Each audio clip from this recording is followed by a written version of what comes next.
Chers maîtres, chers confrères, honorable assistance. Avant de commencer, j'aimerais tout d'abord remercier le professeur Imen Zineb qui n'a malheureusement pas pu être parmi nous. Ensuite, permettez-moi de vous présenter un petit exposé portant sur le thème de diabète monogénique, durant lequel on essaiera de répondre aux questions suivantes. Qu'est-ce qu'un diabète monogénique? Quand faut-il l'évoquer et pourquoi? On étayera par la suite les genres de diabète monogénique les plus fréquents, illustrés par l'expérience de l'hôpital d'enfants de Rabat. Le diabète monogénique est dû à un ou plusieurs défauts dans un gène unique. La maladie peut être héréditaire dans les familles comme un trait dominant, récessif ou non mendélien, ou peut se présenter comme un cas sporadique dû à une mutation de novo. Plus de 40 sous-types génétiques ont été identifiés à ce jour. Les diabètes monogéniques peuvent donc être secondaires à un défaut d'insulinosécrétion ou à un défaut d'insulinosensibilité.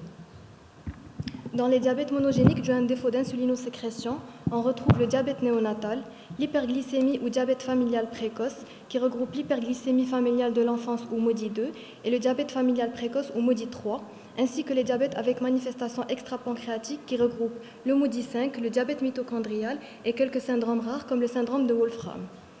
Dans les diabètes monogéniques dus à un défaut d'insulinosensibilité, on retrouve les syndromes d'insulinorésistance avec lipodystrophie, comme le syndrome de Berardinelli-Sape, et les syndromes d'insulinorésistance sans lipodystrophie, comme le type A.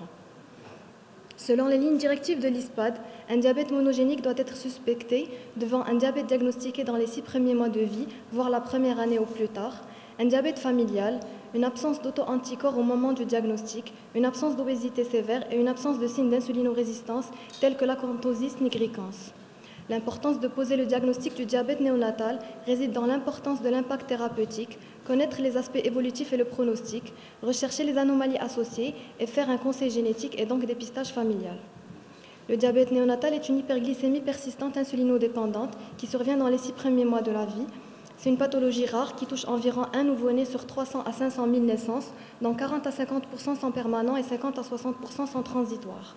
Nous rapportons la série de 19 patients présentant un diabète néonatal qui ont été colligés au sein de l'HER. Une étude génétique a été effectuée chez chaque patient, retrouvant différents gènes et différentes mutations d'ADN. 2 cas de syndrome de dysrégulation immunitaire ont été rapportés. C'étaient 2 patients de la même famille, atteints d'un déficit immunitaire variable commun 8, causé par une mutation de la protéine LRBA, qui s'est présentée sous forme de diabète néonatal. Cette maladie peut être traitée par abatacept avec une évolution favorable. Le syndrome d'IPEX est une dysrégulation immunitaire due à la mutation du gène de la FOXP3. Cette mutation est surtout exprimée dans le sexe masculin et se manifeste par une immunodysrégulation, une polyendocrinopathie et une entéropathie qui sont toutes liées à l'X. Dans le cas d'un nourrisson présentant ce syndrome, porteur de la mutation FOXP3, qui associait un diabète, un eczéma atopique et une hypotrophie. Il est décédé à l'âge de 9 mois.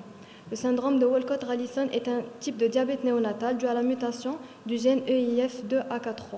La consanguinité y joue un rôle important. Elle se manifeste par une dysplasie osseuse, une hépatite et une insuffisance rénale. Nous rapportons à ce jour 5 cas de syndrome de Wolcott-Rallison qui ont été vus à l'HER dans cette petite fille dont vous voyez les photos et qui a connu une bonne évolution. Elle a 27 ans aujourd'hui. Par ailleurs, nous déplorons un décès par hépatite fulminans. Nous rapportons le cas d'un nourrisson qui nous a été référé pour prise en charge. Son père est diabétique de type 1 depuis l'âge de 30 ans. Le nourrisson a présenté un diabète dès la naissance avec une insuffisance exocrine ainsi qu'un peptide C indétectable. L'étude génétique a retrouvé le gène PDX1. Cette mutation est responsable d'un diabète néonatal avec agénésie ou dysgénésie du pancréas et une anomalie duodénale responsable à l'état hétérozygote de MODY 4. Le Dent syndrome est une forme très rare et généralement sévère de diabète néonatal. Il est dû à la mutation ABBC8, caractérisée par la triade suivante. Nous rapportons le cas de l'enfant Imran qui a présenté dès sa naissance un diabète néonatal avec épilepsie. Il a donc été mis sous insuline et dépakine avec passage au glembeclamide à l'âge de 2 mois. L'évolution a été marquée par une disparition de l'épilepsie et un diabète bien équilibré. Cependant, il garde un retard psychomoteur. Aujourd'hui, il a 7 ans. Le syndrome de Wolfram est secondaire à une mutation du gène de la WFS1 de transmission autosomique récessive. Ce gène code pour la wolframine. En se basant sur les critères majeurs et mineurs, le diagnostic de syndrome de Wolfram a été retenu chez 10 de nos malades. Cliniquement, il se manifeste par un diabète sucré, qui est la première manifestation clinique et est présente chez 98% dans la revue de la littérature de Haredi. Dans notre étude, il est présent chez tous nos patients. L'atrophie optique est l'atteinte ophtalmologique typique de ce syndrome. Elle est présente chez 82% des patients de l'étude de Haredia, concordant avec notre étude qui la retrouve chez tous nos patients. Le syndrome de Wolfram se manifeste aussi par une surdité neurosensorielle, un diabète insipide et des troubles urologiques qui, vu leur fréquence, doivent être considérés comme l'un des éléments majeurs du syndrome de Wolfram.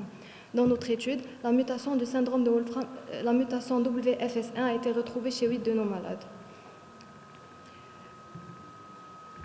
Notre série comporte aussi le syndrome de Rogers, qui est secondaire à une mutation du gène SLC19A2 situé sur le chromosome 1, qui code pour un transporteur membranaire de haute affinité de la thiamine.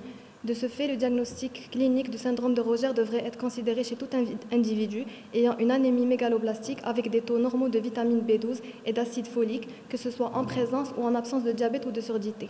La réponse à la thiamine orale rend le diagnostic hautement probable.